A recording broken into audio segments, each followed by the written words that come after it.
विशेष बातमी समोर येते। महिला शक्ती संघटनेकडून रंजना कांबळे यांचा सत्कार संपन्न। महिला शक्ती संघटना सांगोलातर्फे आरोग्य विभागात कार्यरत असलेल्या श्रीमती रंजना कांबळे यांची कुबेर हेल्थ फाउंडेशन मुंबई सहसचिवपदी निवड झाल्याने महिला शक्ती संघटनेचे अध्यक्ष जयश्री सावंत यांनी शाल फेटा हार घालून भव्य सत्कार केला। श्रीमती रंजनाताई कांबळे यांनी 15 ते 20 वर्ष आरोग्य विभागातून प्रामाणिकपणे सेवा केली व त्यामुळे त्यांची निवड झाली असं जयश्री सावंत यांनी या प्रसंगी सांगितलं आहे। तर आपण आरोग्य विभागातून रुग्णांची सेवा केली व त्याचे फळ आपणास मिळाले व या कामी मला आमच्या सर्व टीमने सहकार्य केलं, तसेच यापुढेही सहकार्य करावे असे सत्कारमूर्ती रंजनाताई कांबळे यांनी यावेळी सांगितलं।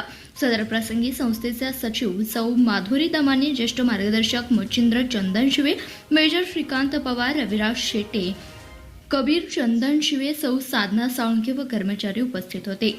धन्यवाद। प्रतिनिधी रविराज शेटे, CBS न्यूज मराठी, सांगोला।